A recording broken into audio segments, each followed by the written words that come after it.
This meeting is being recorded. I will ask all of you to mute yourselves, please. That will make it easier for the presenter. And then we will get started. So welcome everybody. My name is Dora. I am one of the organizers of Kesher. The other is Sebastian. You will also meet him later. I want to just say a few words about our project and why we are featuring this session today. So Kesher is an initiative that we started already almost 3 years ago. And week by week, now in the last year and a half, every week twice, we introduce a different Jewish community from around the world. We invite speakers who share with us the history, the culture. They take us on virtual tours, and they also explain about the present day of different Jewish communities. So we invite people from different cities, from different countries. But we named ourselves Kesher because that means connection in Hebrew, and we don't just want to invite you to a virtual tour, but we also want people to connect with each other, with the speaker, with the places. And one of the ways we do this is by offering some of the contributions. Our normal talks are for a participation fee, and some of the contributions that come in for the talks always go as a donation to a specific project or organization. And we realize that we are in touch with amazing organizations that we send these donations to, and we wanted to also give them some exposure, and we wanted people to know about them. So this is how it happened that we met Olinka or Alexandra Sajdak when the second time we had a talk about Warsaw, which is coming up this Thursday. So if any of you would like to learn also about the Jewish community of Poland and Warsaw, the past and the present, then please join us this Thursday. So our donation was going to the Jewish Historical Institute of Warsaw. And we decided to devote a whole session to introduce them, and in particular the genealogy department. So we are happy to welcome Olinka Alexandra Sajdak, who is joining us from Warsaw, and she is a senior genealogist in the genealogy department of the Jewish Institute. So we are very, very happy to have her here. She's going to share with us today about their work and how they do it and what they do, and also the amazing history behind it. So with that said, I want to pass on the word to Alexandra. And if you have questions, please put them in the chat. We're not going to stop now during the presentation. And please ask things that are kind of relevant to everyone, because I know that in talks that are related to genealogy, it's something to ask about specific villages and towns. And Alexandra is going to share with you how to find out about that in specific, and how you can contact them if you have like very specific questions. And if you have more general questions, please put them in the chat, and we will try to answer as many as possible at the end of the session. So I want to pass the stage now to Ola. Okay. Thank you so much, Dora. Thank you for having me. Thank you for inviting me. And I'm really privileged that I can be here. And thank you everyone for showing up. So as Dora said, like my name is Alexandra, and this is my original name, but everyone calls me Olinka or Ola, so you can call me whatever you want. You know what, can I share the screen? So I will, give me 1 second. Yes, please go ahead. Yeah, so I will start. I don't want to, I want to give you some kind of introduction to the Emanuel Ringelblum Jewish Historical Institute in Warsaw, which is a very unique place, unique for a Jewish history, for a Polish history, and for a Warsaw history. And it's almost my second home. And I know, like, to have passion as your work, it might be a trap, because, you know, work-life balance. But unfortunately or fortunately, this is my second home. And I actually started to work there. First, I forced them to hire me in 2010. I mean, not hire, but like I was an intern in the art department. And then I was starting to collaborating with genealogy department and promotional department. And here I am. Briefly, for 3 years, I was representing Jewish genealogy at the Polin Museum. So different Jewish museum, like a new museum, the big one. We are also big one, but like smaller building and less reivach about it, but like it's very significant and very important. So Jewish Historical Institute was established in 1947, and what is very unique, this building is a pre-war building. So you know the history and you know how Warsaw looked like after the war. And this building was built as in 1936, so 3 years before the beginning of the Second World War, as a library for the Great Synagogue. The Great Synagogue was one of the biggest synagogue in Europe. It was so-called reform, but not reform. It was, give me 1 second, because my cat is, 1 second. Sorry, I have 4 cats and they are not letting me, sorry. So the Jewish Historical Institute, the building of the nowadays Jewish Historical Institute was a building for the Jewish library, the library for the Great Synagogue and Judaic Studies, which was also very unique because it was for men and women combined. Names like Sołowiejczyk or Bałaban, you might recognize, they were like teachers there. So during the war, during the ghetto period, the building at the beginning was in the ghetto period, included in the Warsaw Ghetto, and served as a Jewish self-help. And we are named after Emanuel Ringelblum, and Emanuel Ringelblum was a Polish Jewish historian who established a group called Oynek Szabes. You also probably heard about them. It's tragic, but also amazing and beautiful story of Jewish resilience, of Jewish self. Like they really wanted to tell the story from the story of the Second World War and the ghetto and the Shoah from the Jewish perspective. So because this is not the lecture and this is not the talk devoted to Emanuel Ringelblum, I encourage you to go through all of our websites and bookmarks and check everything about Oynek Szabes and Emanuel Ringelblum, because it's amazing story. So, and I have also, I am privileged because I can represent today Jewish genealogy department at the Jewish Historical Institute. And I know we have someone special today in the crowd, the founder of this department, Yael Reisner. Hi. Thank you for doing this. Thank you for Jewish genealogy. We are now we work, the genealogy department was established. Oh, let me just go like this. Give me 1 second. Was established in 1994. So it's almost 3 decades.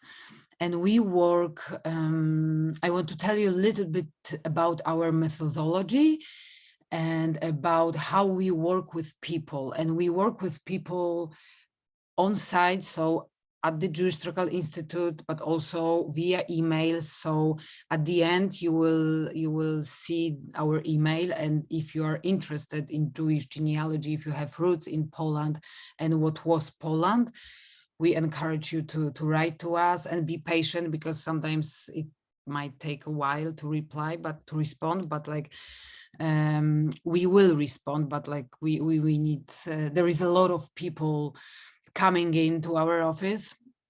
on a daily basis. It's changing.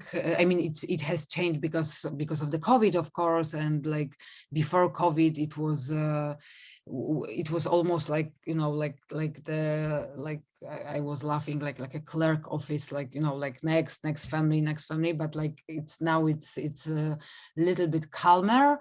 It's changing, and we could see it now because this year it's a 80th round anniversary of the Warsaw Ghetto Uprising. So we have a lot of families, we have a lot of people, a lot of groups who are coming to Poland, who are coming to Warsaw, and they want to know about their family history and their families and their roots in Poland.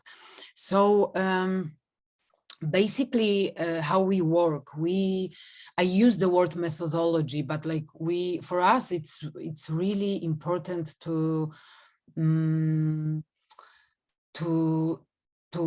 talk, to speak, to be a bridge between the past and the present, to be able to open some unopened or maybe ask questions which was for a very long time, you know, never asked before, or just to be yeah, I use the word bridge. It might sound cliche, but I think it's really important first and foremost to talk to the people, to speak to the people, to speak with people, because a lot of people encourages us like, oh, you should have some, you know, questionnaire or like some form, but it's not enough, because our most important goal is to do the family history, not genealogy. Genealogy is important, it's crucial, but we think, and I think, I will be speaking for myself, that it's, I mean, representing genealogy, but like for myself, that family history is something more than genealogy. So we do gather names, we do the trees, we use like words and put, you know, all of the generations, etc. But for us, it's very important to understand how people lived, not only how they died, and also to at least try to recreate and remember their lives when they were here alive. And that is why I think family history is more accurate name for our department, but genealogy is like immediately people know, like, you know, genealogies. So how we work, as I said at the beginning, we work on the site, on sites and via email, and we use various databases. Basically, we use everything what we can use. So of course, like there are, I will be talking for a few minutes now about like, or maybe more than few minutes, about our resources, which for most of the resources are available for everyone. So of course we have our own archive, because Jewish Historical Institute, this is the institution with a huge huge archive department and documentation department and many other departments like art department and education department, etc. But we use not only our archives, because most of our archives, which is also very helpful and very unique, but contains documents which were created after the war. So after the war, Polish state established like umbrella organization for all of the Jewish organizations called Central Committee of the Polish Jews, and they try to gather a lot of people who managed to survive the Shoah, and also, you know, documents, testimonies, and registration cards, so survivor cards, and we use it, and it's available only at the Jewish Historical Institute. But we use, I I will repeat myself, but we use a lot of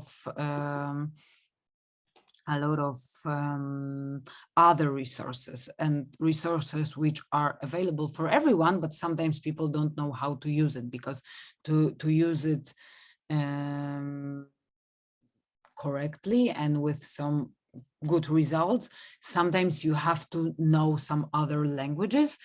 It doesn't have to be advanced like knowledge about Russian or Polish, but at least you have to read Russian alphabet, or you have to, you know, recognize some words in the vital records, because as you probably all know, if not, I will say it, like for 123 years, there was no such thing like Poland. So very often when people are coming to our office, they says like, oh, my family left Poland in 1912, let's say. So part of our role is also like, in a way, like informal education. In 1912, there was no such thing like Poland. There was a Poland under partition. So Russian Empire, Prussia, and Austrian-Hungarian Empire. So part of it was Galicia, and there is probably a lot of Galician around us and among us here. So you have to, when you do genealogy, you use, at least how we do it, we use different sources to different regions of what is now Poland, but 1912 there was no Poland. So a few words about let me check. Okay, few words about the archives of the Jewish Historical Institute. As I said, there is a like huge amount of documents. Not everything is available online because of the GDPR, which is called RODO in EU. So, for example, the cards I mentioned, this after the war cards of the Central Committee of the Polish Jews, so survivor registration cards, they cannot be published online because it's too close to, you know, there are people who are still alive, so we cannot publish their data, but you can always contact us, or if you like us in the genealogy department, or if you are already advanced researcher, which in many cases is probably true, you can contact the archive of the Jewish Historical Institute directly and said, like, you know, I'm a, you know, daughter, son, or grandson, granddaughter of this and that, and like I would like to obtain this card or that card, or ask for a query or like some further research. And if you are in Poland, on site, if you are on the spot, like at the Jewish Historical Institute, then it's even better because you have few computers and you can go through all of the databases, and this is available for everyone. So, but what is online? So there are some things online actually, and it's sorry for putting. I see now that the screenshot is from the Polish version of the website, but there is also English version of this website. And it's a part of the online collection where you could find like a lot of stuff, not necessarily connected to the family history. Sometimes it is about the family history, but sometimes it's just like, you know, like Oynek Szabez documents from the various Judenrats, from the documents related to the Warsaw Ghetto uprising, but not everything is connected to Warsaw. So just if your family is from Lublin or from other cities, shtetls in Poland, you can also find something here, and it's available online from all around the world. So you can,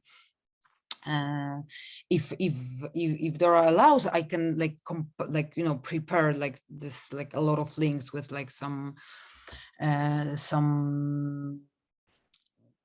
mean our website and also other databases. But okay, so this is it.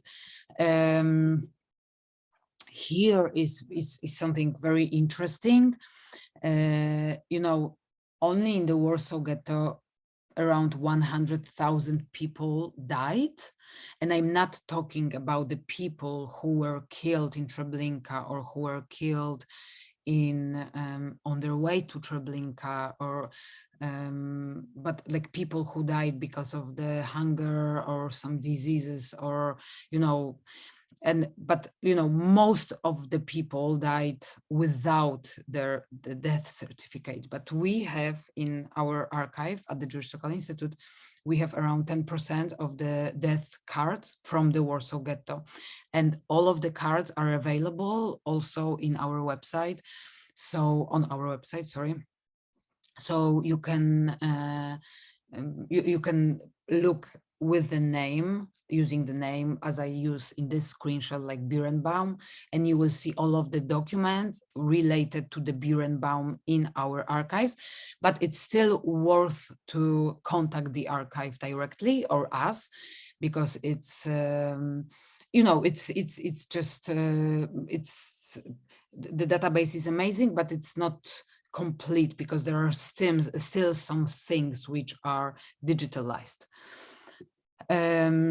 Also, for the researchers not only interested in the family history, we have around 6 millions different documents. So you can go through inventories online, and you can check the what we have. We have a lot of random, I would say, documents, because, for example, we have big collection of the vital records from Breslau. Breslau now is Wrocław in Poland, in Lower Silesia, but before the war it was a German community, German Jews. So if, for example, you're interested, like I always says, like our area of expertise are Polish Jews, but in our archives you can find some documents devoted only to the German Jews, like the Breslauer collection. So you can go through the inventories and check the documents available there. Another thing is also worth contacting is the Heritage Documentation Department, and they have a huge collection of photos, images from different towns, shtetls, and it's everything is in order, but town by town. Not everything can be published, and they use, you have to come, unfortunately or fortunately, to Warsaw and go through the, you know, binders and all of the things by yourself. But it's really unique experience. And the person who was, unfortunately, he passed away 2 years ago. The person who was in charge of this department devoted his entire life to save this department, save Jewish cemeteries in Poland. He was like a huge mensch and like a big persona in our Polish Jewish life. His name was Janek Jagielski, but like I wanted to just recognize him. Okay, so genealogy and family history. So usually we start with JHI, and I start with, no, let's get back. First, we start with interview, with the conversation. So I sit, you know, next to my desk, and you know, usually people are coming to our office and says like, hi, I'm from Israel, I'm from Poland, or I'm from the States, or I came from South Africa, and I want to get to know or want to know more about my family. And I said, oh, no, have a seat. And we have, I'm trying to always be very open and welcoming, because I know for many people, for many also, it's not like some big deal. Sometimes people just want to, oh, there is a genealogy department, maybe I could find something out about my family. But for some people, you could see that for them it's a challenge to talk about their roots, to talk about their family history, from various reasons. Sometimes it's about because they don't know if they are Jewish. In many cases, it's a Polish thing. Like people, you know, they found some strange name in their family history, or some, let's say, grandma passed away, and on her deathbed she said that, no, we are Jewish, or that there are tons of stories, and if you have questions about it, I think we could devote like separate talk about it, because it's fascinating, and it's beautiful because people are opening up. So we, and I see ourselves in a bit, I'm not a psychologist, but like you have to create a space for people to open up about their lives and about their about their family, because as you also probably know, for many people coming to Poland or coming to Warsaw or speaking it's speaking about the war or pre-war even or after the war might be, I don't want to overuse the word traumatic, but like for many people it's traumatic. So that is why usually I try to create a safe space. And I hope our office, which personally I think it's the best room at the Jewish Local Institute, it's really beautiful. And we see Tłomackie Street, which is a very small street, but it's a place where people could feel that, okay, I can speak with him, about my family. So after the short or sometime longer interview, we usually, make notes about like, so tell me more about your family. And usually the more the merrier, because also quite often we have, for example, someone who says like, oh yeah, Goldbergs from Warsaw, or like Goldbergs from Kraków, or like Horowitz from Kraków or something. And I always encourage people like, you have to somehow narrow down the research. So I need more information from you. And sometimes people says like, oh, I know nothing. I don't have any documents. My family left Poland in 1946, just after the war. Everything was destroyed, etc. And sometimes it's true, but like with this, let's talk about some myths, because like sometimes it's actually like many things and documents were destroyed, towns, etc. But you can recreate a lot of things. But the question is, do your grandmother or grandfather or father or mother wanted you to recreate this? And sometimes our ancestors, they, like in my family case, they says like, oh, there is nothing, oh, no one, I don't remember the name, I don't remember like anything.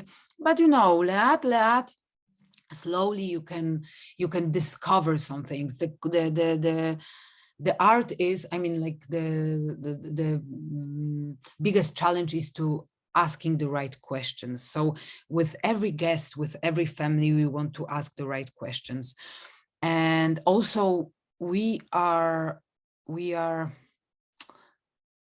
I would say like guides, but like the main part of work is on the family sides, because I don't know the family, I don't know the structure. I know only names, and I could gather all of them and recreate the story, but or try to recreate the story. But I'm only researcher. I'm only a guide. So through the adventure of or journey of discovering your roots. So I always encourage people to involve as many people as possible in the family, because I think it's important to be to take people with you.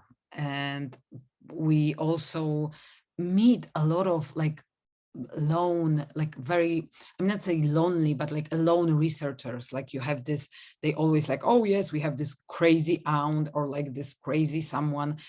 I'm the crazy person in our family, like to gather everything. But I think the next generations will appreciate your work. So I think it's good to have everyone on board, or like as many people as possible. So let's talk about, because as you could see, I could talk and like more questions, and I'm like processing everything also now. And so let's talk about some technical, some databases.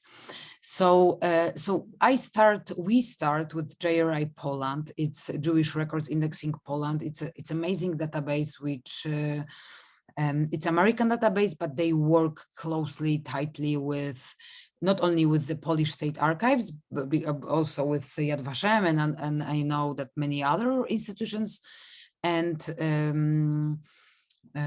museums, but we use this database mainly for the vital records, which are because they have they signed a lot of agreements with the Polish State Archives. You could immediately go through this website, through JRI Poland, and sometimes go immediately to the original record, to the original vital record. So marriage certificate, death certificate, birth certificate, and of course, not everything is available here. Not everything is ever done and written is available in general because of the war. And also sometimes you don't have, you have towns, and you have towns, maybe not, but you have shtetls and you have small places where unfortunately you won't find anything. So also in our work, we want to, we promise, or no, we don't promise. Maybe sometimes I do promise, but like I try not to promise that I will find you everything. I usually say I will try to help you as much as I can, and I'm able to. But there are places, unfortunately, which when you will meet dead end means like dead end, and like it's you won't find a lot of things. But let's focus on the bright side of having of being able to have access to all of those millions of vital records, because it's pretty amazing. Because when people like Yale started this 1994 started this department, and people who were interested in genealogy in general in the 90s, 80s, 70s, like, you know, there was no, they did not have all of the tools we have it now. So now I'm like so smart because I have access to all of these places and all of these databases and amazing websites. This website is for free. They also rely on donations. I said also because we also rely on donations, but I will tell you more about it at the end. And it's amazing, really amazing website, and I really encourage you to go through the vital records there. You have you have vital records from what was Poland. So you have like this, like from the Russian Empire, but also from Galicia. So so you can find a lot of information there.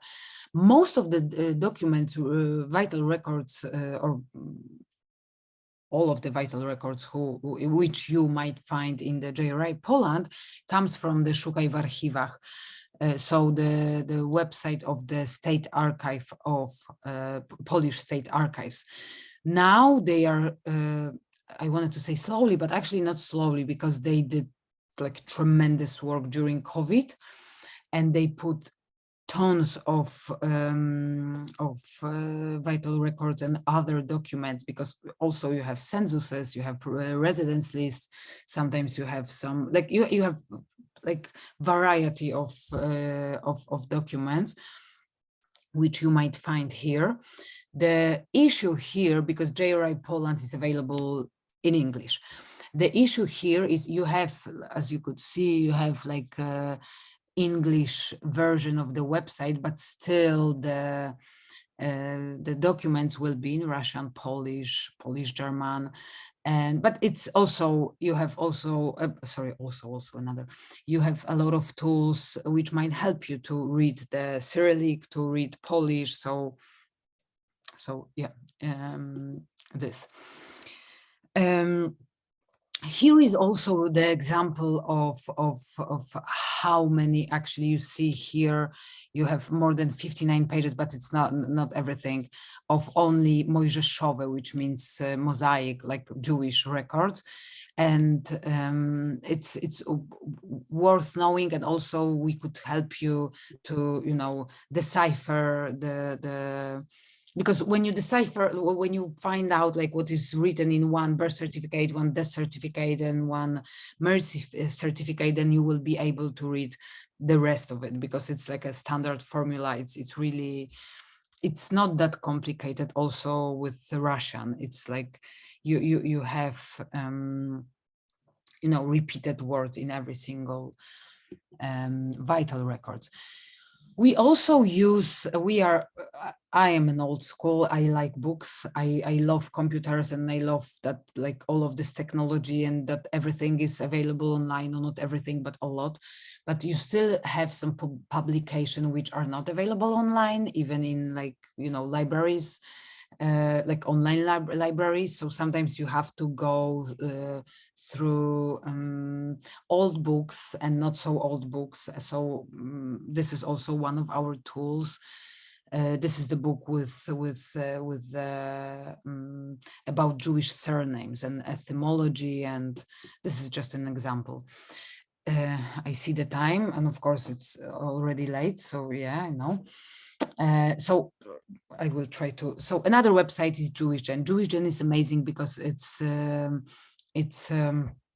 not only devoted to the Polish Jews. So if your family is from Hungary, Slovakia, Germany, and all around Europe, you can start with this database, and it's really amazing. Pre-war, war, and after the war records. And also you can, as you see here, discover your ancestral town, and it's really amazing, because actually sometimes you know the city by the name given by your grandmother or grandfather, only Yiddish name. So this the Yiddish name is not recognized, for example, by the like local people, and they say like, oh no, it's not this town. Or so it's like a it's a great tool to start your like discovering your shtetl or hometown or town. Next one is are the newspapers, and this is the example of the Polona, is the Polish National Library, Polish National Library website, where you have newspapers like Nasz Przegląd, and also I can send you all of the links to it. It's for free, it's available for everyone, and you have, for example, this obituaries, I forgot the obituaries, where you have, it's amazing source of information, because you, for example, you meet Hannah Grunbaum, and person who is looking for her, for example, they have no idea what is her maiden name, and thanks to this we know that her maiden name was Landau. We know that she had daughters, sons, son-in-laws, grandsons, etc., etc. So it's amazing source of information. Next one is also, this is the Israeli Israel National Library, which you have the newspapers, because this one sorry, this one is in Polish, and most of the newspapers will be in Polish, Jewish newspapers in Polish, or Polish newspapers in Polish, and also different languages. But the next one, the Israeli one, is devoted to the Jewish languages. So you have Yiddish, you have Hebrew, like here Hind, and it's also amazing source of information. And also it's amazing to see, and you could realize how the community was huge when you see only how many titles of Yiddish or Hebrew newspapers you had in one town, or only in Warsaw. And it's also a lot of time for me. It's very, I mean, like it's just very moving. And you can go, you have English version of the website, but it's easier to use Yiddish or Hebrew. And again, it's amazing if you know those languages, but it's also possible just to look through the newspapers. If you look for some particular name, just you can I use sometimes like Google Translate, or if you don't know how to pronounce exactly the name, I mean how to write down the name, there is like the internet is like endless source of help in this matter. Another thing which is sometimes not very obvious for people who are not familiar with the genealogy or with the Jewish tradition, but like matzevot, the Jewish tombstones are amazing source of information, and this is the website of the Foundation for Documentation of Jewish Cemeteries in Poland, and they digitalized Jewish cemeteries in Poland.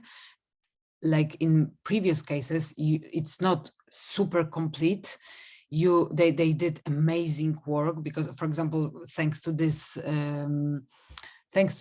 database, I found my great grandparents' matzevot on Okopowa Jewish Cemetery in Warsaw, which for me and for my grandmother was very moving because she did not know their grandparents. So, and this is how it looks like. It's available in Polish and English, and you have the photo of the matzeva, but also here you have, the name, the Hebrew name, the name of the father, and it's again, sorry, this is the screenshot. I think I changed it, but like maybe, but it's available in English as well. Another resource, it's for the beginning, I would say, it's Virtual Shtetl, Wirtualny Shtetl in Polish, Virtual Shtetl in English.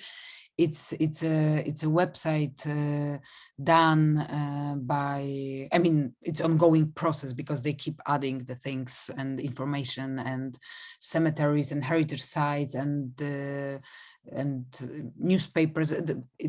Done by the Poli Museum, so the Museum of the History of the Polish Jews in Warsaw. Amazing resource of information as well. We use a lot of databases, I mean, not only from with the vital records, but also database made by Holocaust Museum in Washington, which you are probably familiar with, like Yad Vashem in Jerusalem. But now also Yad Vashem, the central database of the Shoah victims are available in JHI Poland, so it's also easier to look for, and you can go through pages of testimonies, and sometimes it's really helpful when the family don't know a lot about the family, or they said like they were maybe from, I don't know, like Dobrzyn, but they don't remember. And very often, at least in my case, it's Yad Vashem, the pages of testimonies are very helpful because you can place the family in the town. If you don't have the vital records and you don't see Gottlieb in Dobrzyn, then you have, and actually this is a real case of mine, you could see the pages of testimonies from Yad Vashem. So it's I won't say again great resource, but like I will say great resource. Also, Ancestry you're probably familiar with. It's amazing. It's a great tool, especially for the people who are coming to us or asking us from US or Canada, or like from this North America. Unfortunately, you have to pay to, you can, I mean, like unpaid version is still available, but I know you have to pay for it just to have the access to all of the censuses, ship manifest, naturalization papers, and it's also it's interesting when you know for many people who are not familiar from the States, for example, who are not familiar with this database, it's very surprising that I'm like sitting in Warsaw, can find the naturalization papers of someone who left Poland, but everything is in the internet. I mean, maybe not everything, but a lot. Also family search, which you are also, if you're interested, I am more than happy to send you this presentation. It's not some, you know, like some secret or something. Everything is available online, so I'm more than happy to do it. This is the resource from the Mormon church, and you're you know, they have, I know regarding Ancestry, for those who are in the States, I know that in the public libraries, when you have a card for the public libraries, a lot of public libraries in the United States, they have open access with the Ancestry to the to the database, so you don't have to buy this, you know, subscribe this for like some amount of dollars, but you can go to your local library and, you know, go through the database. And the same with family search, and I know they have a lot of like points in the States, and also there is one in Warsaw, there is one in Wrocław, but in the States they are very present. Dora, do we still have time to talk? I mean, like, it's me now, not Dora. Sorry, Sebastian. Sorry. Yes, sorry, I replaced Dora. Yes, I'm not sure how many slides you have left, but yeah, don't worry. If you probably if you're not rushing anywhere, then okay, great. Okay, so a couple of questions, a couple of slides, and okay, next one.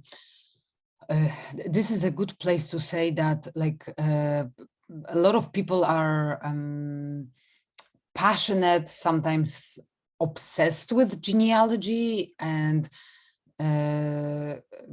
I'm very conscious when I'm saying this, because sometimes, like, it is obsession. And it's very popular now, not only thanks to the DNA tests, etc. People discover it's just a thing in not only around the world, but also in Poland.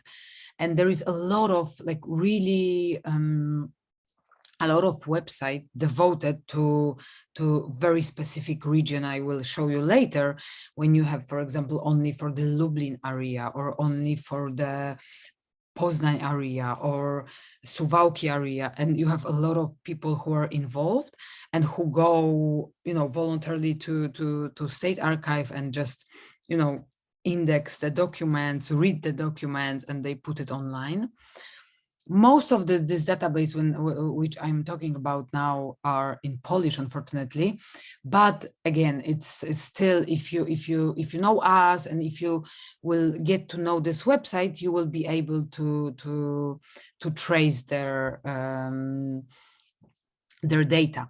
So this is the website created by it's devoted JCC Kraków. It's devoted to Jewish genealogy, so of Kraków, so mainly Western Galicia, not only Kraków, but it's also amazing. And as you could see, you have pre-1900 records, the time until 1939, and then Holocaust and beyond, so after the war. And it's really, really helpful. You have to, unfortunately, pay for it to see the records, but it's and to access the databases, but it's amazing.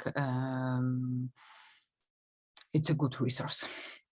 Institute of National Remembrance, they have a lot of documents. Not everything is available in English, and these are not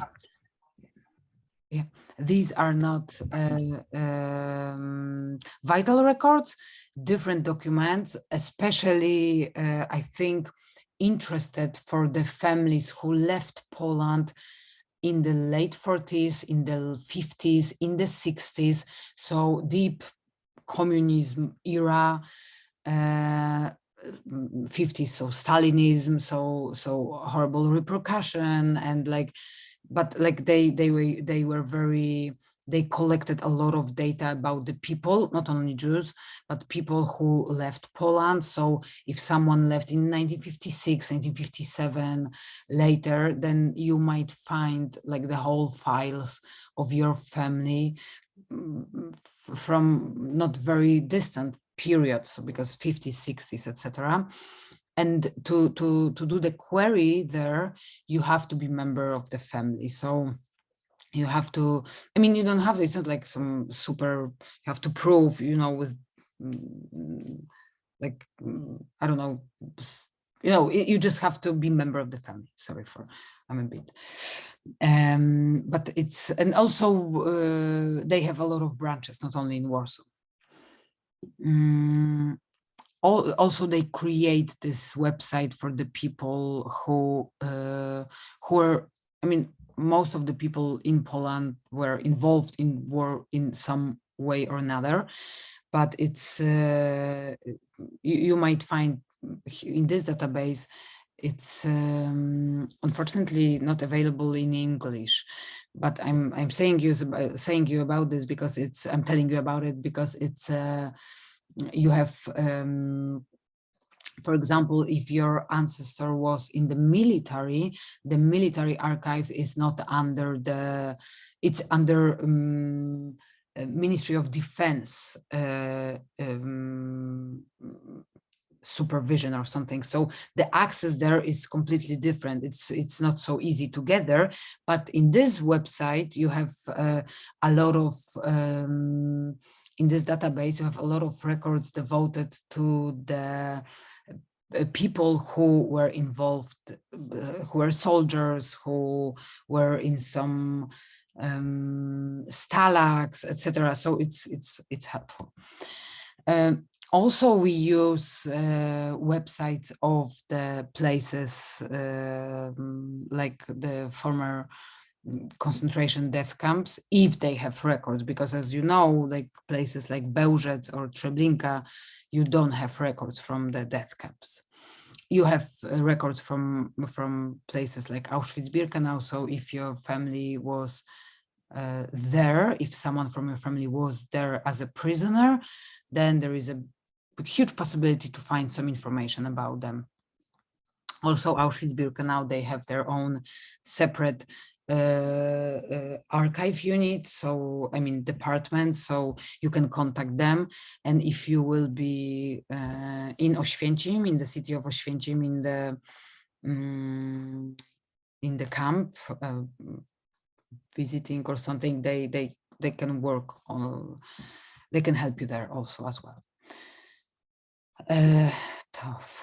Okay, so I told you about this Polish website. I will say it briefly, but there is like, this is one of the website called Ganbaza, and the things you won't find in JHI, you might find here, and you have really huge amount of documents devoted to Kielce, Gdańsk, Kielce, Koszalin, from Kielce different archives. So you have not only from one place, but different places, mainly with vital records. This is another website, which is very funny because it looks like I remember it's like from 1997, it still looks like this. This is a screenshot from 2020, as I could see, but it's very helpful, and it's you have not only vital records, but also different documents, and a lot of photos, also families, and there is a lot of people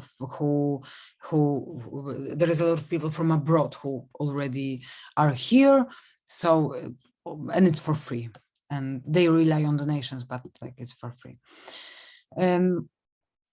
Another thing is the German archives, and not only German archives, because this is also DP archives, so Bad Arolsen archives. They, I think it was just before the COVID, so like 2019, they published millions of documents for the prisoners, or not only prisoners, but also people who were in the DP camps, so displaced person camps after the war. and you could find a lot of interesting information here, especially the one for the people who left Europe to the States or Canada or sometimes South America or Israel. This is just to show you that this is, for example, it's called Lubgens, Lub from Lublin and the Lublin area, and really like tons of documents which you won't find in Jewish Gen or JRI because it's made by locals for locals, but not only for locals, but like they started like as like a small, you know, like it's a small group of local historians who decided like, okay, let's digitalize something and let's index some books with vital records, and they published everything here also for free. Also, as you could see here, but they reached their goal, so I'm happy. So they are covered for 2023, but it's good to support them, I think, because what they do, and everything is for free. It's like it's amazing. Okay. So these are the these are the again the website of the Jewish Historical Institute. So I will repeat myself. What we have is Central Jewish Historical Commission, which was later Central Committee of the Jews in Poland. So we have a lot of, not a lot, we have entire documentation of this Jewish, umbrella organization for Jewish organizations, which was closed down by the communists in 1951. So you have documents from 1940 till 1951, which is also great resource. And I have to find some synonyms for the next time, sorry, but like great resource, and sometimes very moving because you have different testimonies, you have books made by the kids, you have testimonies made by the kids, and you have files from the orphanages. And you know, when you even now I have goosebumps, but when you meet an adult person, like happy adult person who come to your office with your with their she they family, and you see the file, him or she, you know, as a small boy or girl rescued from the war, from the Shoah, it's really amazing to show them this. And when you see the reaction of the people or the family, it's really amazing. So as I said before, I encourage you to contact our archive and to go through our website and see what we have. And the Heritage Documentation Department, this is just an example of the some documents. I don't know what it is exactly, but like some documents from the documentation department. Also a pretty special place for to be. So we are of course on Facebook, so you can find us on Facebook. You can reach us through the best way is email. We don't work via phone because it's not possible. We have a phone, of course. You can call us and like schedule an appointment. It's better to schedule an appointment in advance. But sorry. Oh, so head of our department is Anna Przybyszewska-Drozd, and this is our email, familyheritage@jhi.pl. But you can find this email also in our bookmark, genealogy bookmark on our website. And last thing, of course, we don't. And I think this is our also maybe not ultimate, but goal, and to keep working this way, not to charge people, because I know that various organizations and it's nothing bad with charging. We all have to work and we all have to have salaries, but we are lucky to have donors like Taubie Foundation. We are lucky to have private donors or people who sometimes contribute with, I don't know, $100 or $18 or $50. And thanks to those people, we can, and also we are part of the Jewish Circle Institute. So we are under the Ministry of, Ministry of Culture, Polish Ministry of Culture. So we are founded and we will be okay, but like we hopefully, but we always include, like we call it important note at the end of our emails, just to we don't want to charge, we don't want to say like, okay, first our $100, then $1,000, or like, because sometimes you can find something, sometimes you won't find anything, and like it's just not how we work. So we rely on donations. So and we want to keep it that way. So sorry for talking for so long, and hopefully everyone will just go back here for a second. Sorry. One more time, this is our email, familyheritage@JHI.pl, and yeah, if you have any questions, I'm happy to answer it. Thank you for having me. Thank you for thank you for being silent. I mean, like, you know, it's like yeah, it's sometimes it's very, yeah. So I will stop sharing my screen, and Thank you so much, Ola. Wow, you did a wonderful job. Thank you so much for sharing all this information. I'm sure that everyone is very excited with everything that you shared.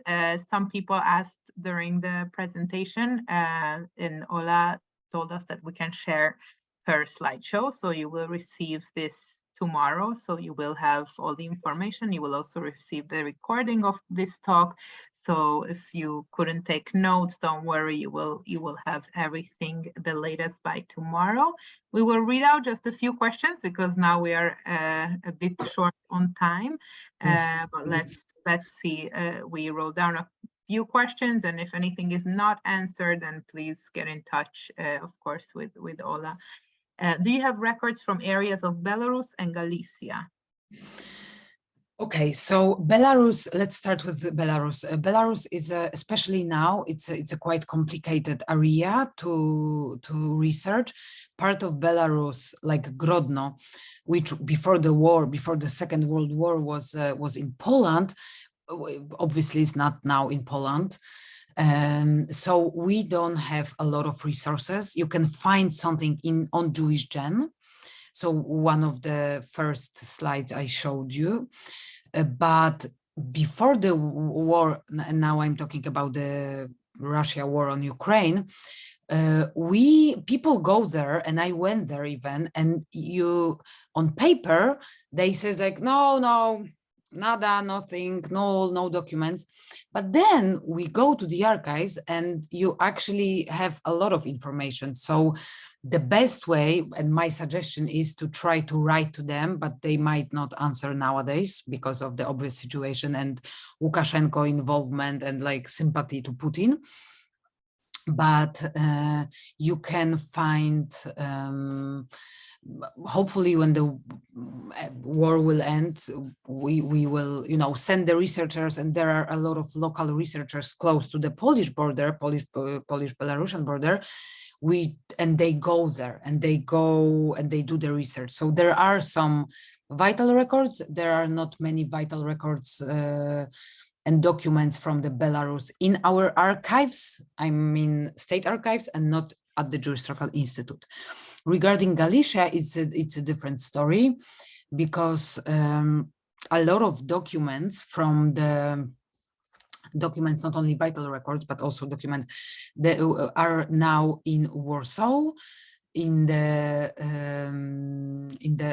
Agat, how to Archiwum Główne, I mean in the one of the archives. Sorry, my brain is like no, but they are available also online and also in the archives, so you can check I will send you this. If you ask me questions via email, I will also send you the resources, but there are records from Galicia available in Poland. But before the war, and again, I'm talking about the Russia war on Ukraine, I went to Ukraine, I think 3 or 4 times to do the queries in Wołyń and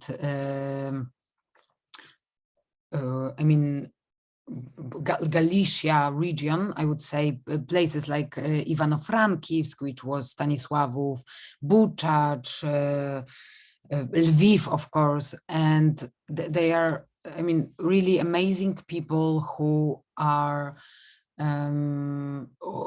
willing to help you. But the case before the war was there is like huge amount of documents and only 2 people working there. So if you know some Polish, Ukrainian, also Russian, and like after the war go there, it's totally worth it, because you can find such a treasures in their archives. But yes, there are some vital records in the Polish state archives from Galicia, and also some documents from Galicia at the Jewish Historical Institute. Thank you so much. We also want to let people know that we have a partner organization in Belarus called the Together Plan, and they also have archive services. We actually did a similar talk with them like this one about a month ago.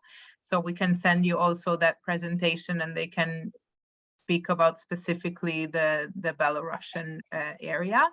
And also a lot of you asked how to get in touch, how to make in-person appointments, how to make appointments or get in touch with Olinka. So we will, I just repeat myself that we will share the presentation and her email and every slide that she said, and you will have the email addresses where you can get in touch, and I'm sure you can make in-person appointments or other.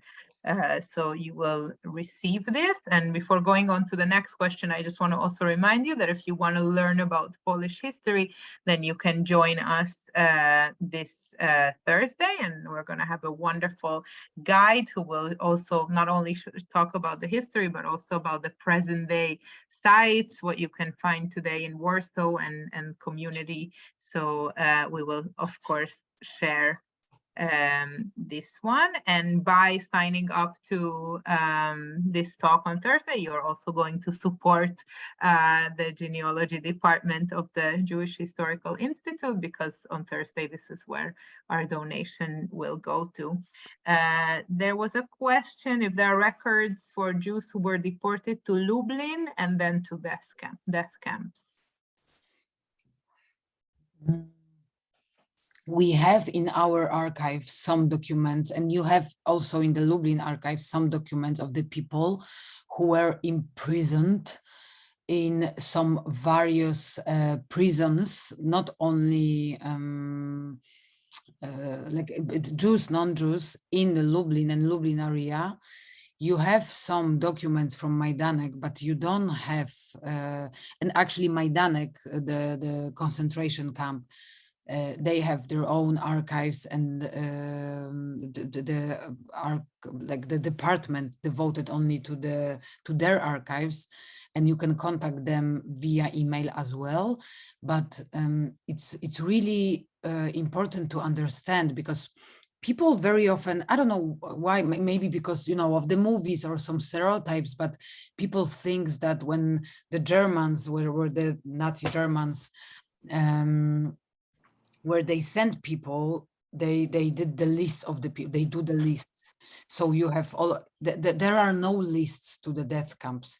You have, the only lists we have comes from the government, which openly collaborated with Germany, with the Third Reich, like, for example, France. So, for example, you have all of the convoys from the territory of the France to occupied Poland, to Auschwitz and other concentration death camps. I mean concentration camps, because to the death camps, like Bełżec and Treblinka, which, for example, Treblinka was a camp where almost 1 million people were killed, and this is like a cemetery for the Warsaw Jews. And you have no single paper for the people were killed immediately, and they didn't leave. I mean, the Germans did not leave any trace of it. I mean, of course they did, but not with the lists. So you have some information from the concentration camps. And for example, if you know that your family was in Majdanek, but like for a while, then definitely contact not us, but the Majdanek archive.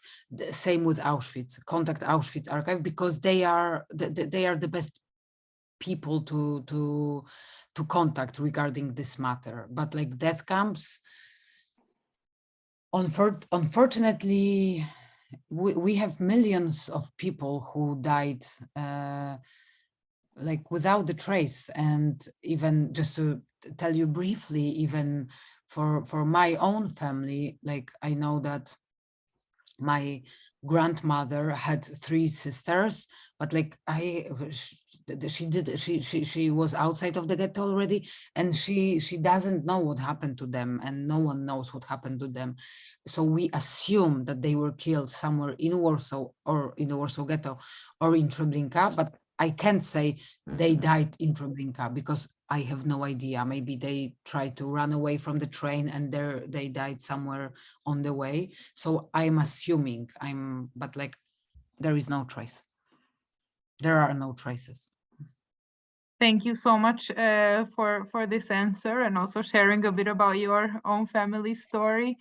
I think we will close for today. There are a lot of comments for you, Ola, you can read it, that it was a wonderful presentation, and also thank you everyone who put comments and stories from your own families into the chat. It's always really, really nice to read. So if anyone's interested, please go into the chat. It's a wonderful conversation there as well. Again, we will share everything, and we hope to see you very soon. Hopefully you can make it to our event on Thursday or to other events, and we wish you best of luck for those of you who are searching for your family roots. I hope you will be able to contact Ola and their team and find what you're looking for. So thank you, Ola, again for sharing all your knowledge and experience, and thank you everyone for joining us today.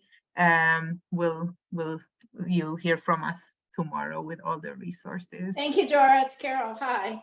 Hi, Carol. Thank you so much again. Thank you for having me, and thank you for like Thank very you. Yeah. Thank you, See you in Warsaw. everybody. Yeah. Thank you too. Thank you, everybody. Thank you, Susan. Thank you, everyone. Thank you for joining us. Have a wonderful rest of the day, and thank you, Ola. You have a very good night.